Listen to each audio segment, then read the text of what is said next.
Oh les beaux jours, le podcast des frictions littéraires.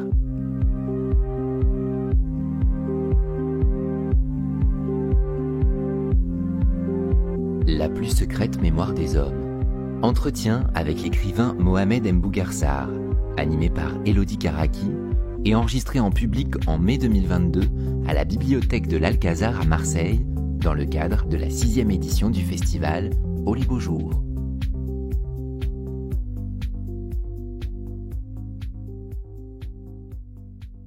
Bonjour, merci d'être là aussi nombreux pour cette rencontre avec Mohamed Mbougarsar, que je salue. Bienvenue à vous.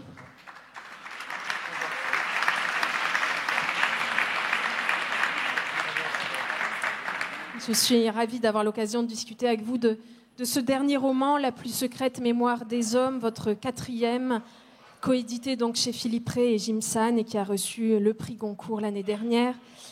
Mohamed, vous êtes né en 1990 au Sénégal, vous vivez en France. Je vais citer vos 3 romans précédents. Terre Sainte en 2015 chez Présence africaine, Silence du cœur en 2017 aux mêmes éditions et De purs hommes en 2018 chez Philippe Ray et Jimsan. Alors La plus secrète mémoire des hommes, c'est l'histoire de l'enquête menée par un jeune écrivain sénégalais, Diégane Latyr Faye, qui découvre l'existence d'un livre dont l'heure de gloire et le scandale de plagiat qui suivit n'ont d'égal que sa disparition brutale du paysage littéraire. Un livre paru en 1938 qui s'intitule Le labyrinthe de l'inhumain et qui est signé d'un certain T.C. Eliman. Et bouleversé par cette lecture, Diégane va se mettre sur les traces de cet homme, rencontrer un témoin majeur, on en reparlera, écrivaine elle aussi, Sigadé, qui va lui raconter ce qu'elle sait, mais aussi ce qu'on lui a raconté. Et ce sont un peu des poupées russes que vous ouvrez et refermez dans un roman qui est magnifiquement orchestré, où nous traversons une grande partie du XXe siècle et où nous passons par la France, par Amsterdam, par le Sénégal, par l'Argentine. C'est un roman qui donne à entendre une réflexion extrêmement riche et passionnante sur la littérature, sur l'auteur et l'œuvre, sur la question coloniale aussi, à partir de l'expérience d'Eliman, de Sigadé, mais aussi celle de Diégane, qui est entouré à Paris d'amis en exil comme lui, qui n'en finissent pas de chercher à devenir les auteurs qu'il faudrait devenir, à écrire les œuvres qu'il faudrait écrire, car décidément, vous l'écrivez, rien ne suffit jamais, et s'enchaînent des discussions vraiment très belles avec des propos définitifs et puis autrement définitifs juste après. Ce sont des dialogues très savoureux qui ouvrent ce livre. Alors je vais commencer par un pas de côté, mais qui est fidèle à ma lecture. Je vais commencer par où on commence quand on ouvre ce livre, et par citer l'exergue. Un temps, la critique accompagne l'œuvre. Ensuite, la critique s'évanouit et ce sont les lecteurs qui l'accompagnent. Le voyage peut être long ou court. Ensuite, les lecteurs meurent un par un et l'œuvre poursuit sa route seule, même si une autre critique et d'autres lecteurs peu à peu s'adaptent à l'allure de son cinglage. Ensuite, la critique meurt encore une fois et les lecteurs meurent encore une fois. Et sur cette piste d'ossement, l'œuvre poursuit son voyage vers la solitude. S'approcher d'elle, naviguer dans son sillage est signe indiscutable de mort certaine, mais une autre critique et d'autres lecteurs s'en approchent, infatigables et implacables, et le temps et la vitesse les dévorent.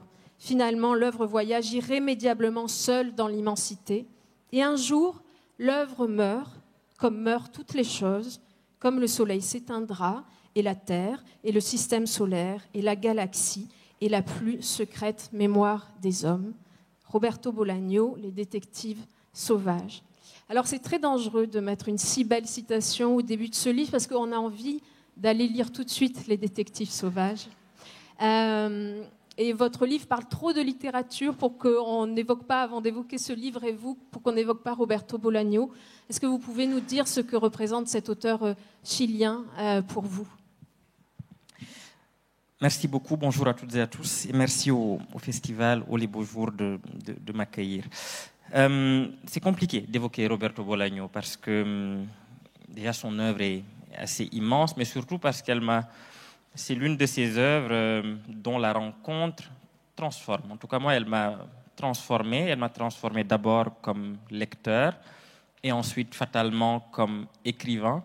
C'est un auteur qui m'a libéré d'un certain nombre de contraintes, de peurs qui étaient miennes et qui m'empêchaient, je crois, d'aller vers des territoires littéraires que par tradition autant culturelle que littéraire aussi, je m'interdisais d'approcher.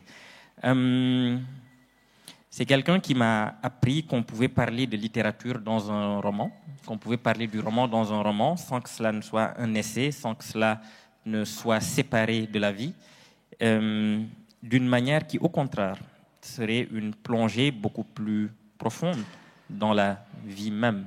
C'est finalement quelqu'un qui m'a appris qu'il n'y avait aucune honte à être un lecteur, à se définir comme lecteur et à se comporter dans la vie comme un lecteur, c'est-à-dire comme quelqu'un dont le point de vue particulier sur l'existence est fondé sur les livres signifiant très exactement la vie aussi. Quand j'ai découvert son œuvre, j'ai commencé par son dernier livre, par 2666, et puis comme les saumons, j'ai refait le trajet jusqu'à la source finalement de ces livres. J'ai vraiment découvert quelqu'un qui a exprimé à sa manière des questions qui étaient les miennes. J'ai découvert un immense écrivain qui était aussi un immense lecteur. J'ai découvert quelqu'un d'extrêmement combatif, pour qui la littérature était un lieu de combat, un lieu de lutte, pour qui elle signifiait vraiment empoigner quelque chose de la vie. Voilà ce que représente Bolaño pour moi, entre autres. Et évidemment, comme à chaque fois qu'on lit un grand livre, et c'était le cas en lisant 2666 ou Les Détectives Sauvages, où on a envie d'être un personnage d'un de ces romans.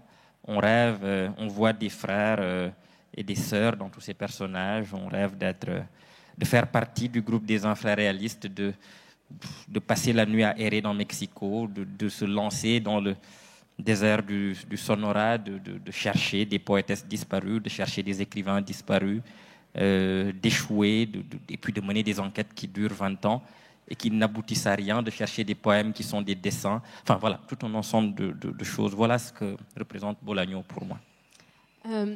Pierre Ducrozet, un romancier, un jeune romancier, a salué votre Goncourt dans Libération, et il a parlé d'une confrérie secrète à propos des lecteurs de Bolaño. Et c'est vrai que quand on dit ce nom-là à certains auteurs, alors Pierre Ducrozet, on pourrait citer Yakuta Likavazovic, Mathias Sénard, Yannick Enel, donc des gens aussi de différentes générations, leurs yeux s'allument. C'est vraiment un auteur qui est marquant.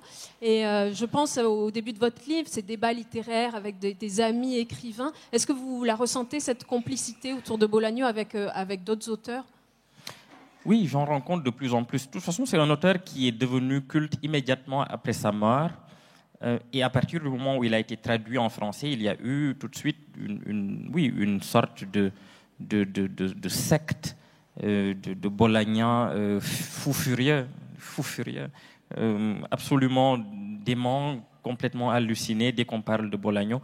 Il y a quelques jours, je discutais avec Yakuta Alikavazovic, je l'interrogeais sur un de ses livres, et j'ai pris garde à ce que nous ne nous mettions pas à parler de Bolaño, parce que je savais que c'était un écrivain qu'elle aimait, et je savais que si nous nous lancions, c'était fini. Nous serions dans une sorte de vortex, dans une matrice sans fin, avec des Bolaño qui surgiraient de partout.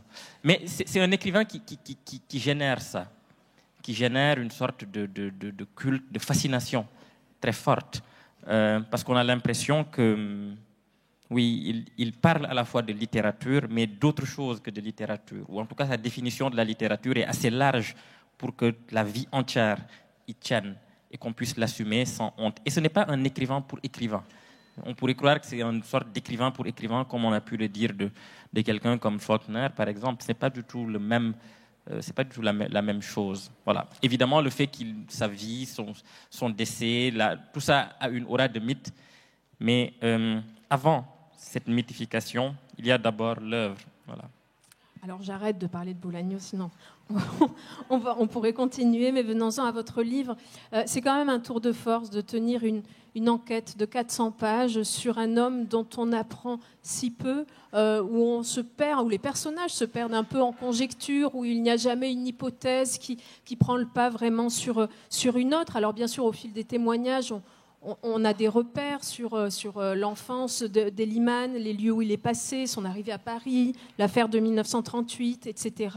Ces rares paroles. Mais comment on écrit un mystère qui plane? Comment on écrit des apparitions qui finissent toujours par redoubler ce mystère-là? On a l'impression de descendre un escalier. On a l'impression que ce personnage creuse le livre. Je crois qu'il faut d'abord assumer l'idée qu'il n'y a pas d'apparition totale possible. C'est-à-dire qu'il n'y a pas d'apocalypse au sens où il y aurait une révélation totale qui surviendrait. Il n'y a que des fragments, des sortes d'étincelles qui brillent, mais qui indiquent tout de même une direction. C'est la direction qu'il faut suivre. C'est la quête qui est importante. Dans un labyrinthe, c'est marcher qui est important. Ce n'est pas trouver le centre, ce n'est pas trouver la sortie, c'est marcher et faire de la marche un espace de liberté. C'est la même chose pour la lecture, c'est la même chose pour l'écriture. En tout cas, de ce livre-là, ce qui m'importait, c'était d'avancer, de suivre ce qu'Eliman voulait bien m'indiquer de sa présence, même si c'était une présence lacunaire, même si c'était une présence toujours provisoire. Et puis tout le livre ne peut tenir que comme cela. Si Eliman apparaît complètement, le livre est fini.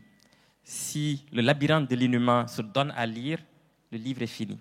Il ne peut tenir que sur cet effet, qui n'est pas un effet de suspense, même si il y a cette dimension-là qui est présente, de savoir ce qui va arriver, quel est ce livre, quel est Eliman, où est-il allé, qu'a-t-il fait.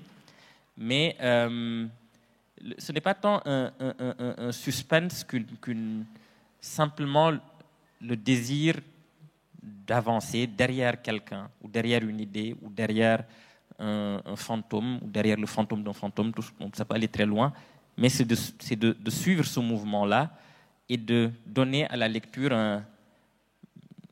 une dimension, très dynamique, c'est-à-dire dans le fait que chaque phrase avance vers quelque chose, même si ça ressemble parfois à une errance, mais à partir du moment où il y a du mouvement, et que chaque phrase est une aventure. Là, je parle vraiment des phrases et pas de situations ou d'épisodes ou de chapitres, mais vraiment réfléchir à partir de la phrase même et en faire à chaque fois une aventure. C'est ce qui me semblait intéressant. Donc, assumer ça, assumer une part de frustration, mais qui est propre aussi à toute quête, assumer le fait que quand on dit qu'on cherche quelque chose, en réalité, on ne sait véritablement pas ce qu'on cherche.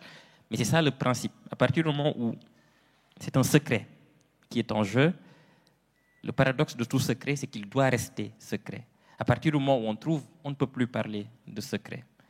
Mais puisque c'est le secret qui nous meut, il faut que le secret demeure pour que nous continuions à nous mouvoir toujours.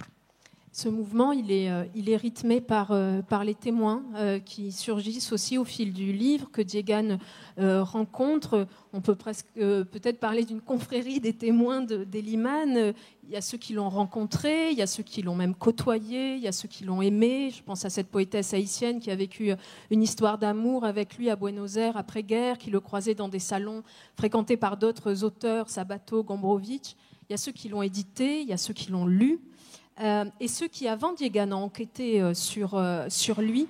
Le livre se construit avec tous ces témoins qui parfois se rencontrent. Est-ce que vous pouvez revenir sur cette construction de témoins qui se succèdent, qui se recoupent, qui se rejoignent? Je suis parti de l'idée que lorsqu'on cherchait la vérité de quelqu'un, évidemment, il fallait se confronter immédiatement à l'éclatement de cette vérité-là, et qu'il fallait se confronter à un ensemble de discours ou de témoignages sur cette personne qui se croisaient, qui se contredisaient et qui finissaient par dessiner un portrait qui était un portrait vraiment éclater. Il faut imaginer une sorte de tableau, mais qui serait lacéré finalement de toutes parts, ou un miroir qui réfléchirait une image complètement cassée, un miroir à peu près brisé, mais dont la brisure même dit tout de même quelque chose de l'homme, ou de la personne en tout cas, qu'on regarde. La multiplicité des témoignages sur Eliman dessine en effet, c'est l'occasion de remettre, d'éprouver cette idée d'une vérité personnelle qui serait toujours multiple, qui serait toujours portée par les regards extérieurs, mais c'est toujours aussi l'occasion pour les personnes qui s'expriment d'exprimer leur vérité. Ce que je veux dire par là, c'est que ces personnes ne sont pas simplement des prétextes, ce ne sont pas simplement des personnages secondaires. De toutes les manières, je suis de plus en plus opposé à l'idée du personnage secondaire, ce qui est une lutte perdue d'avance. Mais à chaque fois qu'un personnage apparaît, il doit dire quelque chose de ce qu'il est et de sa vérité. Eliman, au fond, n'est qu'un révélateur. Et sur ce révélateur-là, viennent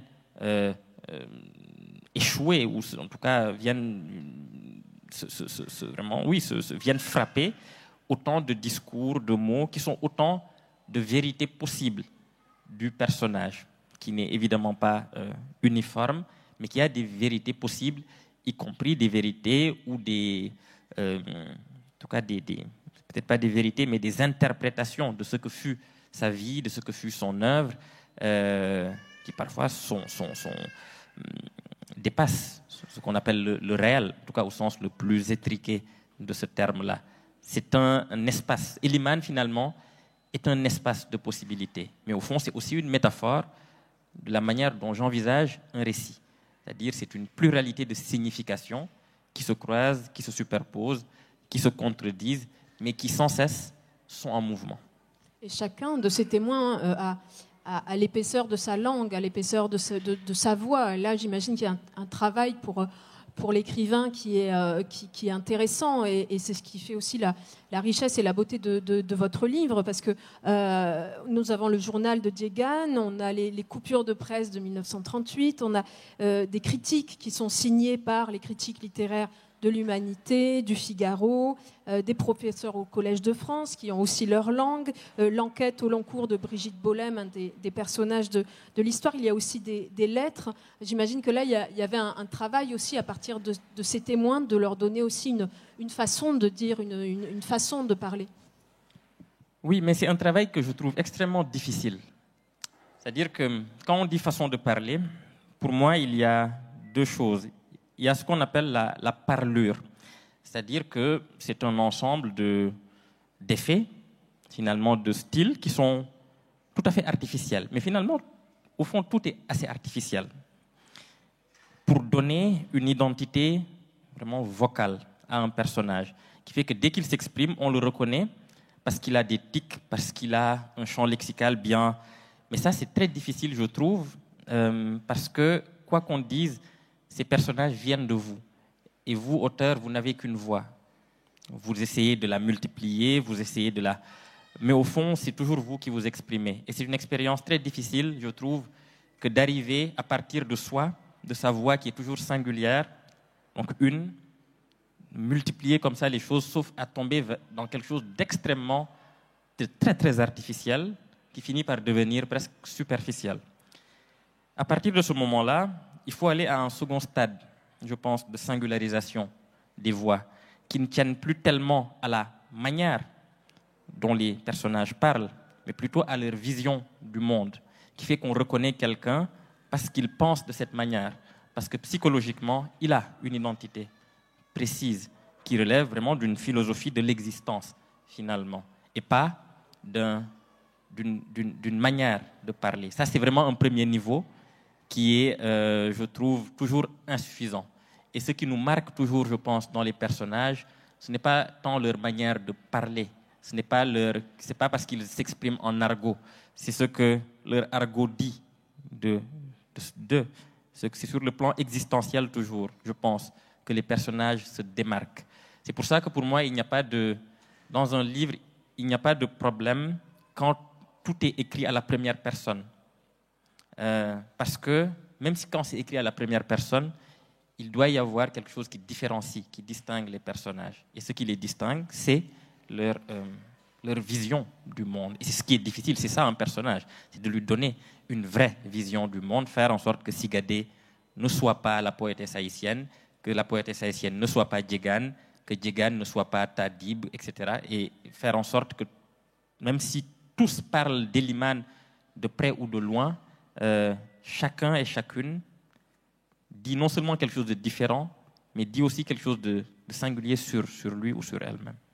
Alors, je voudrais reparler d'un des témoins qui est le personnage de Thérèse Jacob, l'éditrice d'Elimane, avec son compagnon Charles Ehlenstein. Brigitte Bollem, dont je parlais tout à l'heure, qui a enquêté donc, sur Elimane, va douter de son témoignage, puisqu'elle a rencontré Thérèse Jacob. Et ça m'a fait penser à une autre histoire, une autre éditrice.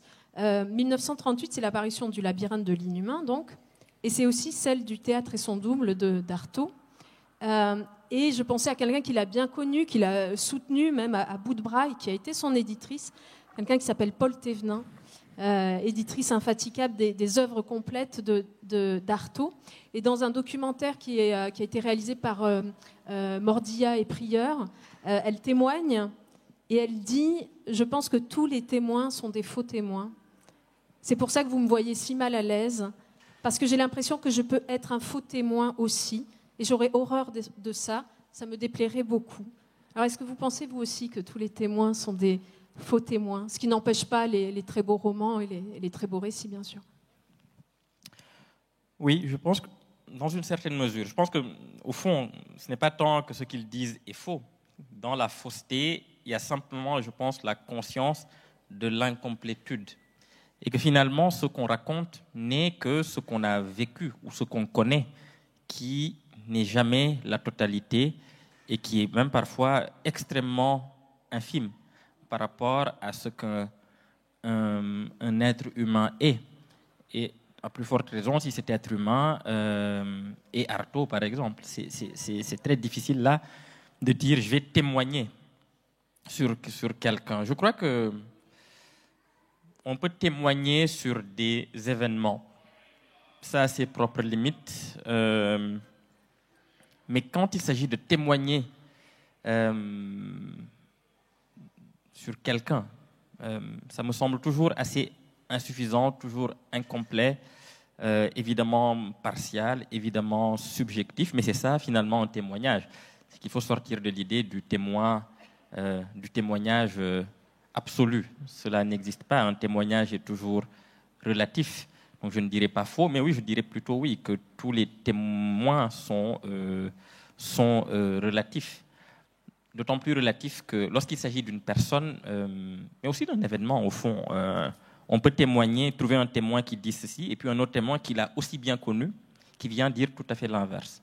Et dans ce cas-là, qui a raison, qui a tort, impossible de décider à niveau d'intimité égale avec le sujet du témoignage. Djegan insiste dans cette enquête. Il ne se laisse pas décourager. C'est quand même une énergie qu'il met dans cette recherche qui est vraiment énorme. On voit qu'il est hanté d'abord par ce livre qu'il lit, et vous le décrivez dans des pages très belles. Il est bouleversé, il le relit à de nombreuses reprises, il veut le partager avec ses amis écrivains. Qu'est-ce que cela veut dire pour vous, être hanté par une œuvre? Et est-ce que les lecteurs hantent aussi les œuvres? Est-ce qu'il y a un mouvement réciproque, en fait? Oui. Qu'est-ce que ça signifie être hanté? Je pense que ça, chacun de nous peut dire exactement ce que signifie être hanté par un livre qu'il a aimé.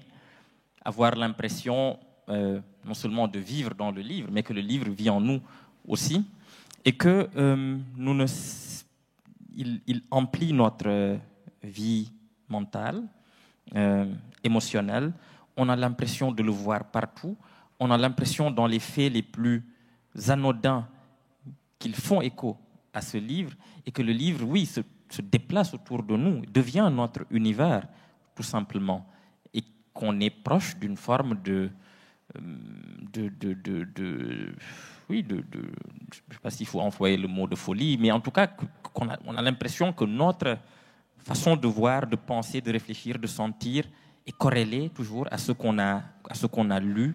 On a des phrases qui reviennent, parfois on en rêve fortement, parfois on cauchemarde. Voilà, c'est ça, être hanté par un livre. Quant à hanter un livre, ça, je trouve que c'est toujours beaucoup plus... C'est intéressant parce que j'ai toujours l'impression que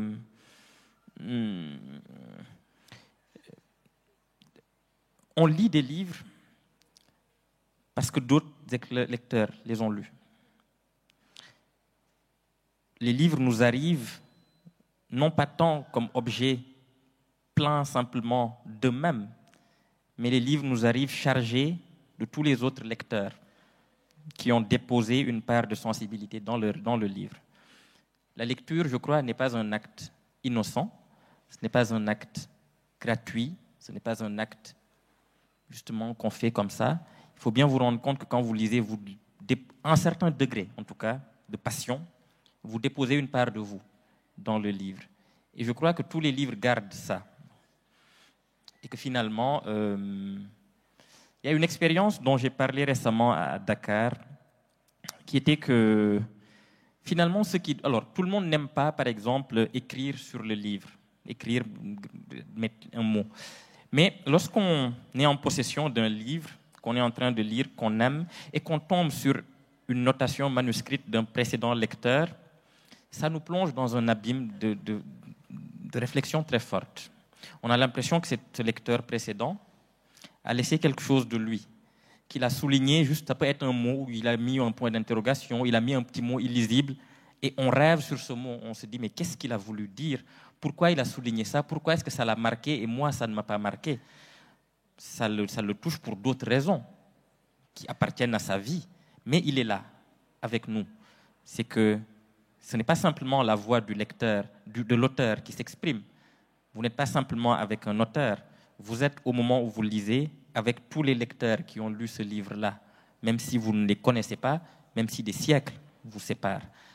Et dans ce phénomène-là, dans cette expérience-là, on est dans une expérience de hantise mutuelle. C'est le livre qui vous hante, mais vous êtes aussi en train de devenir le fantôme du livre et de côtoyer d'autres fantômes.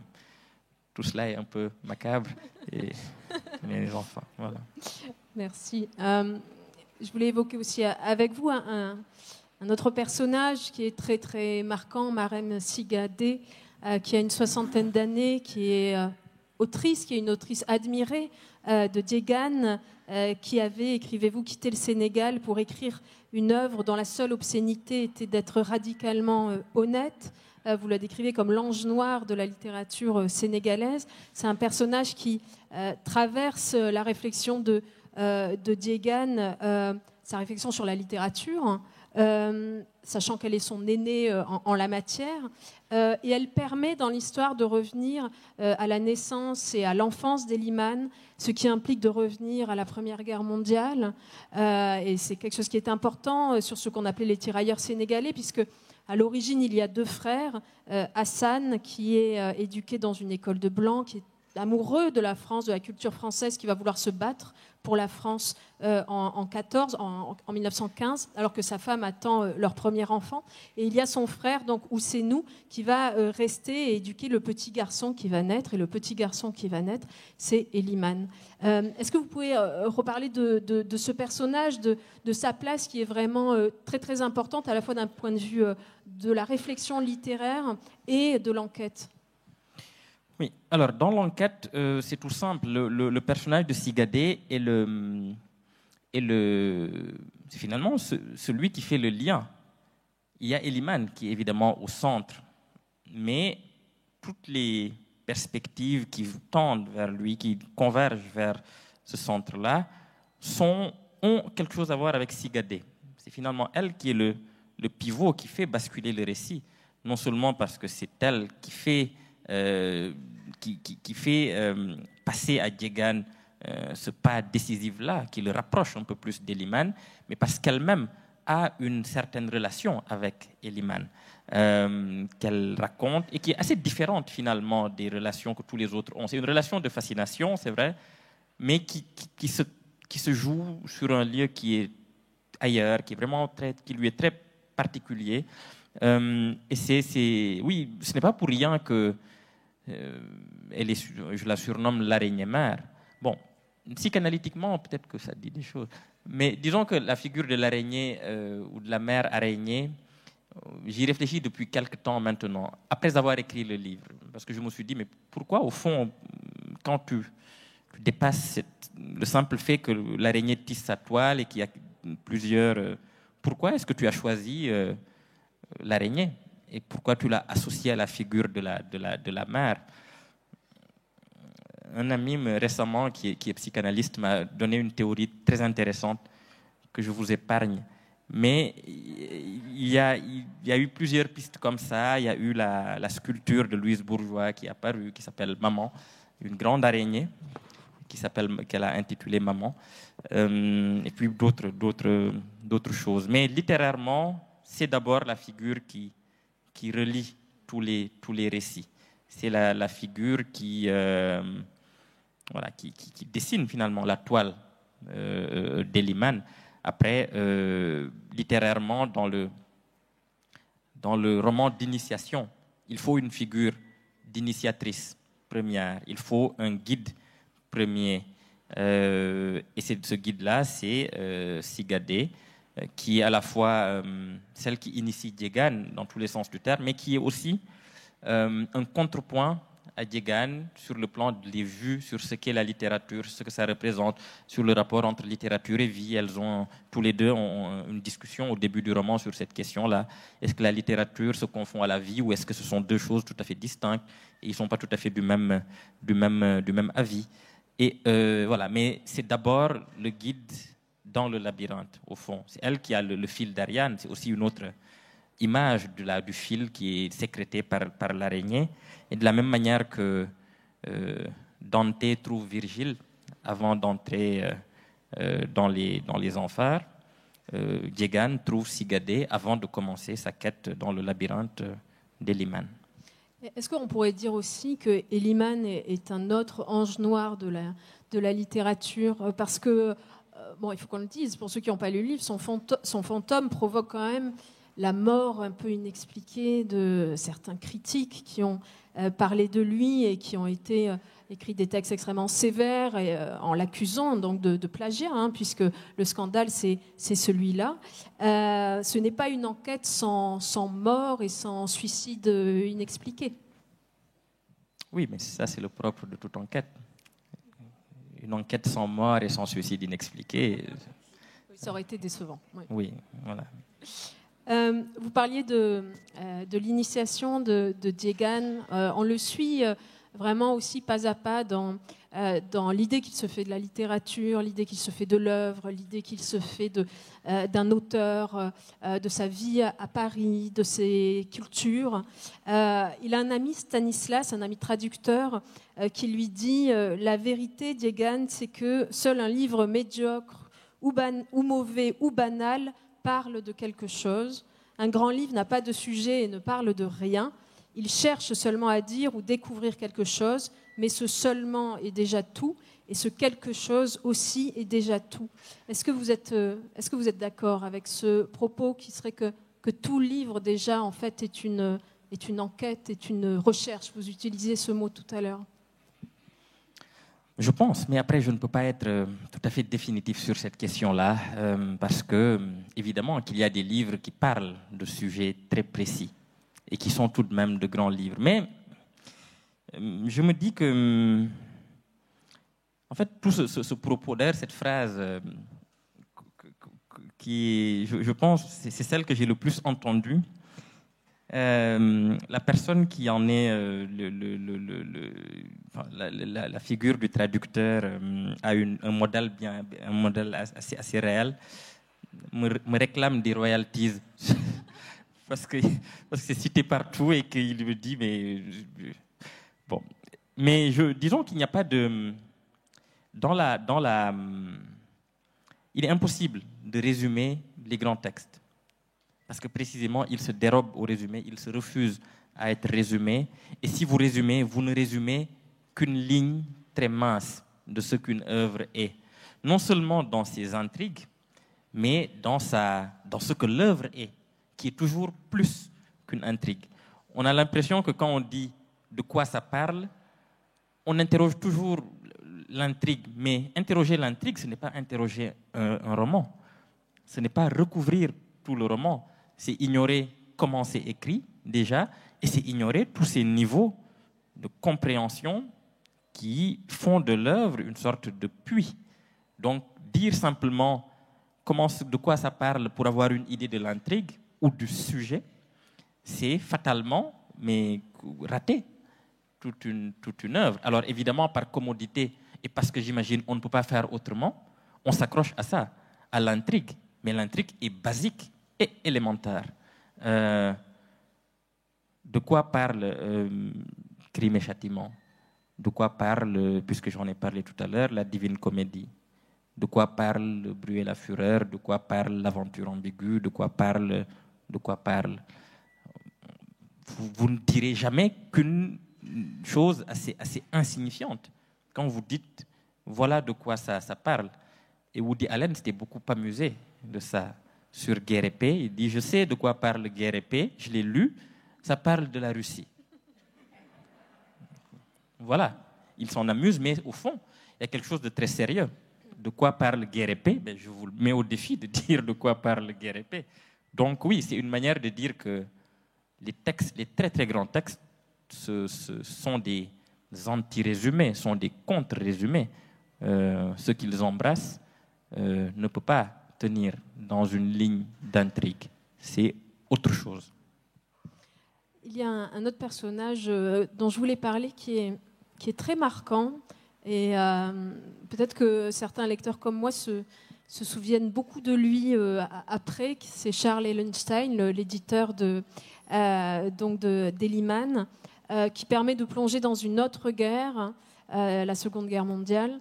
Une amitié qui est très marquante, qui ne se passe pas sans heurts d'ailleurs, puisque Elliman en fait ne va pas s'exprimer pendant le scandale qui lui tombe dessus. Ce sont ses éditeurs qui vont prendre la parole, qui vont devoir se défendre seuls et qui vont avoir bien des difficultés à le faire, puisque la maison d'édition va finalement fermer après les procès qu'on leur intentera.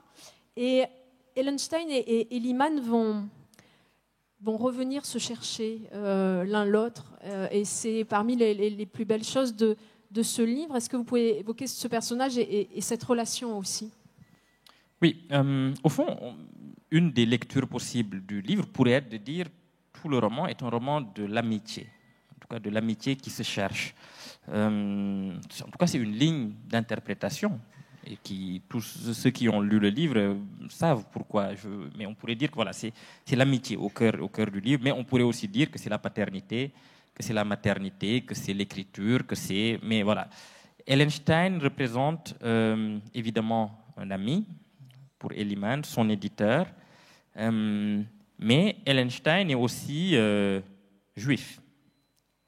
Et c'était une manière pour moi de lier deux mémoires qu'on oppose souvent dans une concurrence, qui est la mémoire souvent du continent africain, à travers l'esclavage notamment, et la mémoire de la Shoah.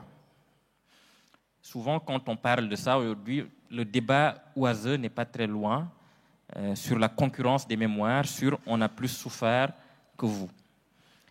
Alors que je crois qu'il y a quelque chose de plus de commun. Ce n'est pas dire que les crimes ou ces mémoires tragiques comment dire, en fait, sont des crimes incomparables. Quand j'étais dans cet endroit où j'étais à Dakar récemment, il y a un historien qui s'appelle philosophe Mathieu Porte-Bonneville, qui a fait toute une communication sur le fait que les crimes contre l'humanité, l'esclavage, étaient des crimes incomparables, c'est-à-dire qu'ils sont spécifiques et qu'on ne peut pas les comparer. Tout ce qu'on peut faire, c'est parler de ceux qui les ont vécus et c'est parler peut-être d'amitié possible, de points de rencontre possibles, de points de convergence possibles entre deux personnes qui ont hérité, ou en tout cas qui sont des figures, des représentations de ces tragédies-là. Donc, Eliman et Ellenstein représentent ça aussi, la possibilité pour le peuple noir et le peuple juif, pardon d'utiliser de grandes catégories comme ça. Je sais qu'il y a par exemple des Noirs qui sont juifs, il y a des juifs sur le continent africain, mais voilà, j'utilise ces grosses catégories, encore une fois, pardon, j'ai bien conscience de ce que ça a mais voilà, pour simplement dire qu'il n'y a pas que... La relation n'est pas simplement celle d'une concurrence des mémoires. Et quelqu'un comme Fanon, par exemple, Frantz Fanon, a beaucoup réfléchi sur ces questions-là. Il y a une de ses phrases célèbres où il dit, en s'adressant aux Noirs, finalement, quand on parle mal d'un juif ou qu'on insulte un juif, tend l'oreille, on parle de toi, noir. Lui a déjà réfléchi à cette question-là. Il a beaucoup lu Sartre, Sartre qui a lui-même fait les réflexions sur la question juive et qui a aussi préfacé Fanon, tout en ayant préfacé aussi l'anthologie de Senghor, Orphée noire. Donc il y a là des parallèles. Et le rapport entre Eliman et Ellenstein est aussi le fruit de cette histoire-là, qui est beaucoup plus proche qu'on ne le croit. Et aux États-Unis, par exemple, et plus particulièrement chez les Black Panthers, il y a déjà la conscience que les deux mémoires sont proches, ne serait-ce que parce qu'elles ont été persécutées, par la question de la persécution. Mais c'est aussi une manière de dire que la persécution ne définit pas, qu'il faut pouvoir sortir, ne pas simplement se définir comme victime. Se dire victime, évidemment, pour situer surtout la responsabilité, situer la domination, situer d'où vient le crime qu'il a commis et qu'il a subi, mais ensuite passer à autre chose, passer à un autre niveau de la construction de soi. Donc Ellenstein et Eliman représentent cela, et c'est un personnage en effet qui apparaît très brièvement, mais qui a une importance capitale pour moi, qui a eu une importance capitale dans le roman et dans l'économie du roman. Je voudrais parler également, parce qu'il y a plein de manières de lire votre livre finalement, ou de le relire d'ailleurs, de reparler de la question du plagiat qui mène à la question coloniale, qui mène à des expériences partagées, que ce soit les débats qu'a Diegan avec ses amis d'être un écrivain d'origine africaine à Paris et toutes les questions qui s'ensuivent à propos de quoi écrire, comment se positionner, etc. Ce sont des questionnements finalement qu'a aussi vécu Eliman. Alors je m'en voudrais de vous paraphraser sur ces questions-là bêtement. Je pensais lire un tout petit extrait qui résume les choses, ou si vous voulez le faire, je ne sais pas. Non, je y vais. Alors, c'est un ami de Diegan qui lui écrit à la toute fin du roman et qui a lu donc le labyrinthe, qui sait la quête de son ami et qui lui en parle. Donc il parle d'Eliman. Il voulait rendre hommage à toute la littérature des siècles qui l'ont précédé, Math. On a tenu pour un plagiat minable ce qui était une longue référence, et personne n'a vu qu'il était riche avant d'avoir emprunté quoi que ce soit. Mais toutes ces désillusions dessinent pour nous une leçon, Faye. Au fond, qui était Eliman ? J'ignore sur quelle piste ton enquête t'a mené ces dernières semaines, mais je vois une réponse possible.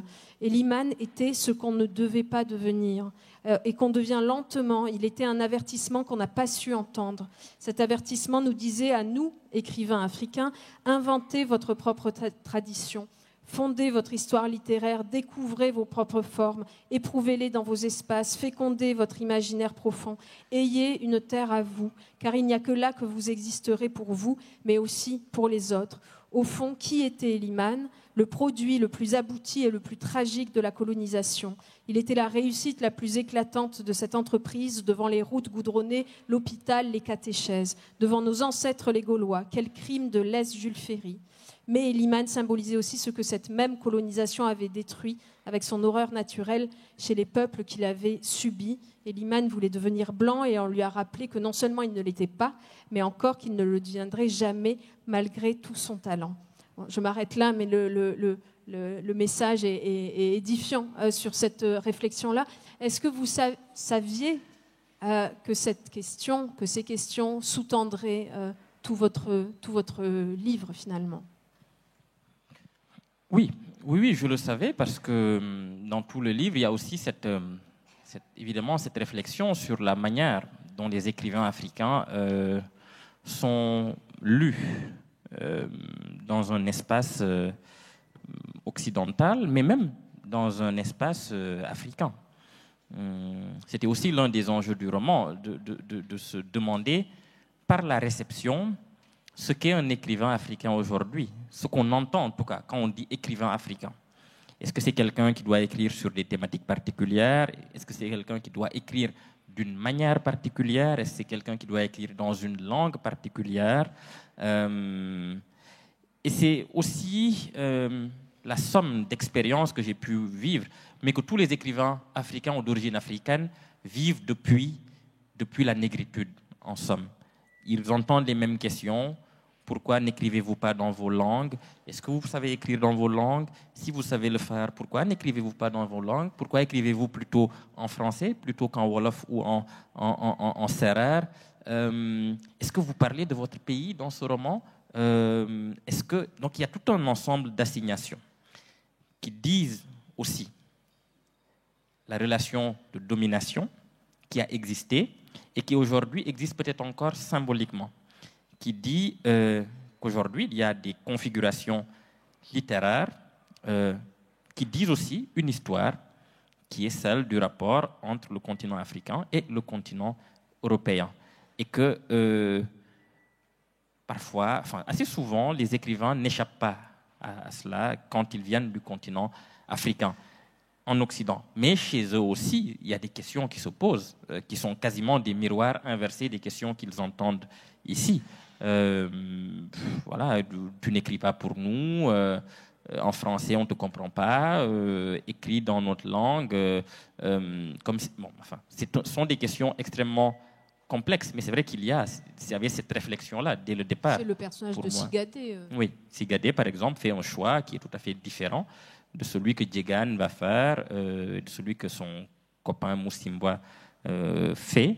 Mais oui, il y a une réflexion aussi sociologique, vraiment, sur ce qu'est la littérature africaine, sur comment elle est lue, sur quels sont sur ses problèmes, sur ses enjeux, et sur la manière dont les écrivains tentent soit de d'épouser des luttes très radicales, soit de ruser avec un système qui est là, qui est à la fois inclusif, mais jusqu'à un certain point, qui a aussi ses exclusions, un système qui s'organise encore en marge et en centre, en périphérie et en centre, mais qui ne sont pas figés, parce que ça bouge tout le temps. C'est pas définitif, ça bouge tout le temps, mais on sait qu'il y a une situation à la fois éditoriale, historique, sociologique, qui fait que il y a qu'il y avait une réflexion à mener. Après, ça aurait pu devenir un essai ou quelque chose, mais j'ai préféré l'insérer dans un roman. Il nous reste quelques minutes et vous êtes très nombreux. Alors peut-être qu'il y a des questions que vous voulez poser. Il y a un micro qui va circuler. Je vous en prie.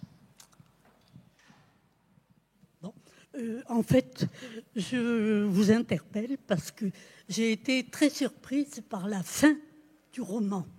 Cet homme qu'on a cherché tout le long du roman, qui a impressionné autant de gens, pourquoi finit-il tout seul dans son petit village d'Afrique?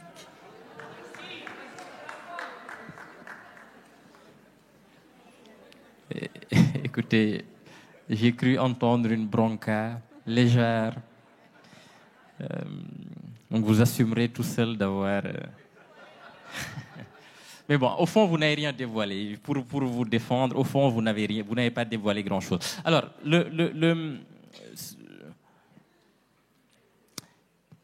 en fait, là, c'est difficile d'en parler parce que si je m'engage sur la réponse, je dévoile pour le coup des éléments.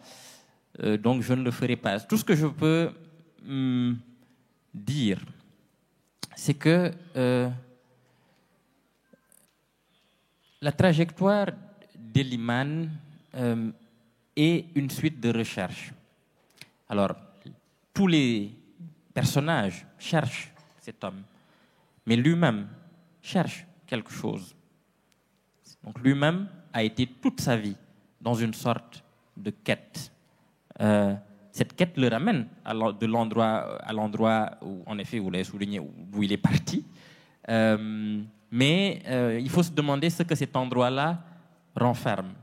Pourquoi est-ce que tout le roman, finalement, tend vers ce village-là? Qu'y a-t-il dans ce village-là? Il y a beaucoup de choses, mais là, je suis obligé de m'arrêter parce que sinon, je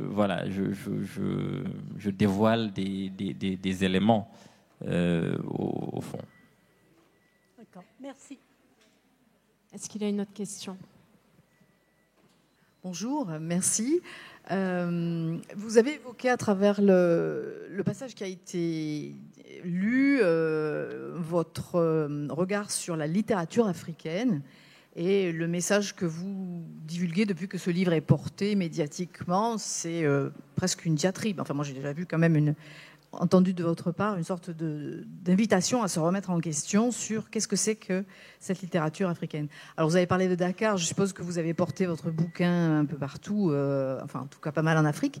Et est-ce que vous sentez que ça provoque quelque chose, une remise en question, ou un élan, ou une jeunesse écrivaine, ou je ne sais pas, est-ce que vous observez Sur le continent africain? Oui, sur le continent africain, ouais. Pour l'heure, je ne suis retourné qu'au Sénégal. Je n'ai pas encore entrepris de grandes tournées sur le continent africain, ça viendra. Mais j'ai des retours, en tout cas d'Africains, oui, qui l'ont lu, qui vivent en Afrique et qui m'en parlent et qui me disent... Enfin, ils sont très nombreux, donc les réactions sont très diverses, mais ce que je sens, en tout cas, c'est qu'il y a exprimé dans le roman un certain nombre de problèmes, en tout cas de questions qu'ils se posent eux-mêmes sur cette sorte d'ambiguïté qui fait que ils ont l'impression, quand ils sont sur le continent africain, de ne pas trouver un public suffisant pour faire vivre leur texte, qu'ils ont envie de poser des questions, de se demander pourquoi, d'être très dur envers leur société, mais d'être aussi très dur envers un milieu éditorial souvent occidental qui est en effet plus puissant, dont le rayonnement est plus fort, dont le lectorat est plus étendu, mais qui parfois les formate ou veut qu'ils écrivent d'une certaine manière pour correspondre à ce qui serait l'idée qu'on se fait d'un écrivain africain et des thèmes qu'il doit aborder. Comme s'il devait à chaque fois parler des enfants soldats ou de la guerre ou de la colonisation ou etc., etc. Donc certains m'ont dit qu'ils avaient trouvé ces questions-là exprimées et qu'ils espéraient que maintenant on allait passer à autre chose.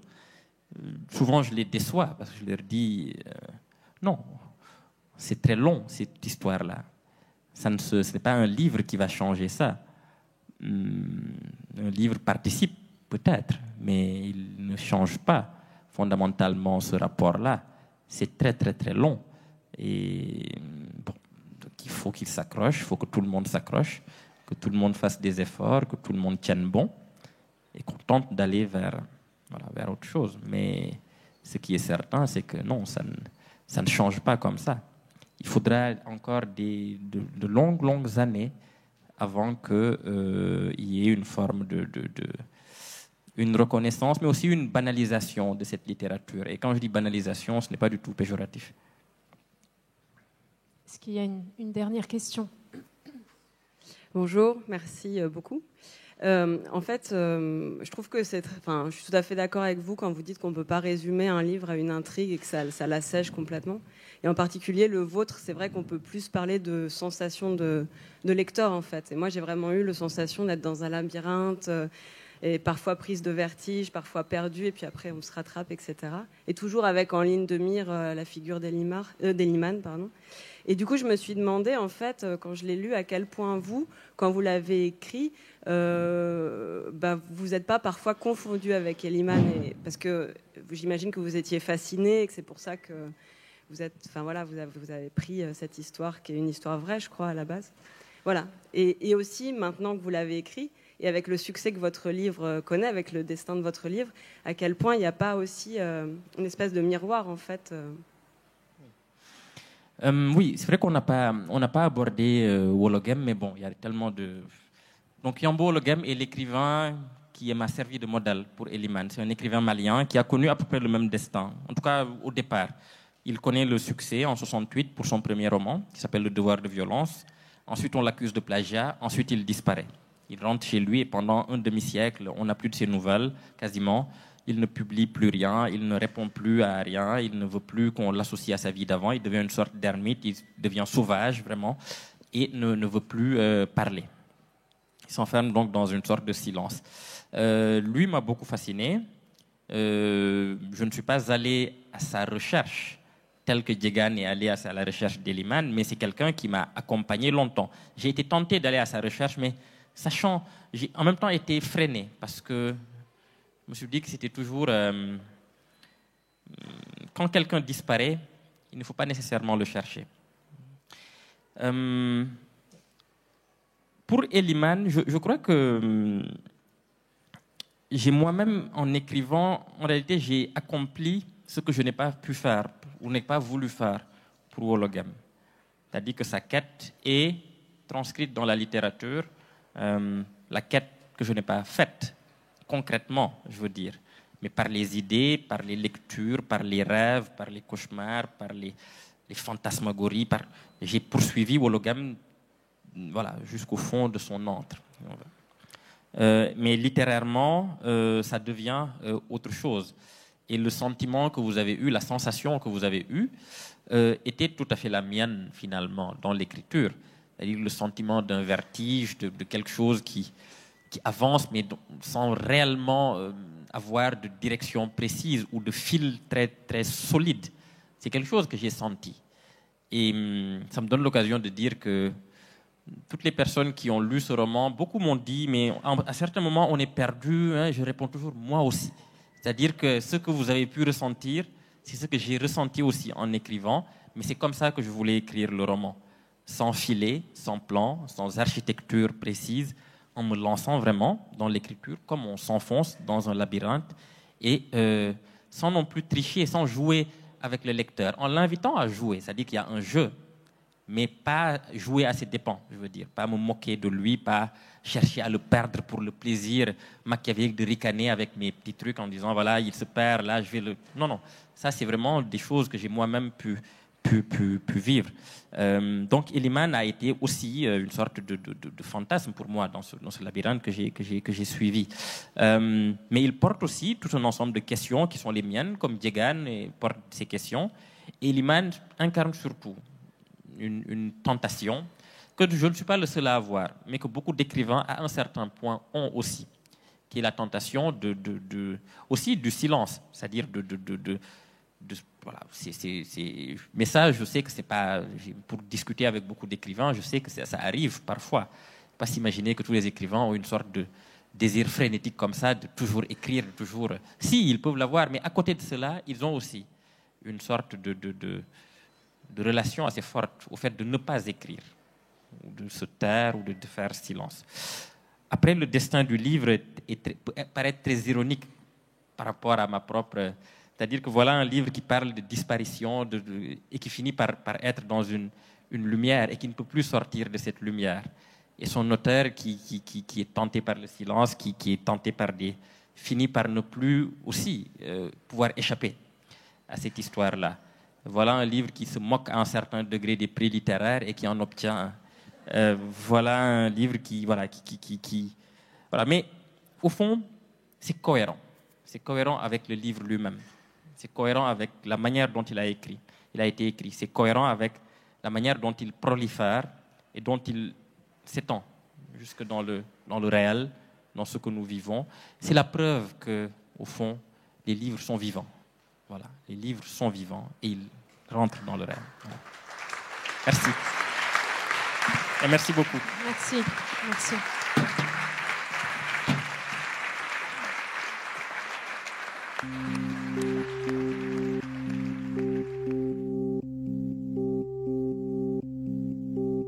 Le festival Au les Beaux Jours remercie Mohamed Mbougarsar ainsi qu'Elodie Karaki qui a animé cet entretien et toute l'équipe de la bibliothèque de l'Alcazar qui a accueilli le festival. Les références bibliographiques de l'écrivain sont disponibles dans le descriptif du podcast. Pour ne manquer aucun épisode des Frictions littéraires, abonnez-vous à ce podcast sur toutes les plateformes habituelles. La 7e édition du festival Au les Beaux Jours aura lieu du 24 au 29 mai 2023 à Marseille. Montage Clément Lemarié, voix Nicolas Lafitte, musique The Unreal Story of Lou Reed by Fred Nefché et French 79, un podcast produit par Des livres comme des idées.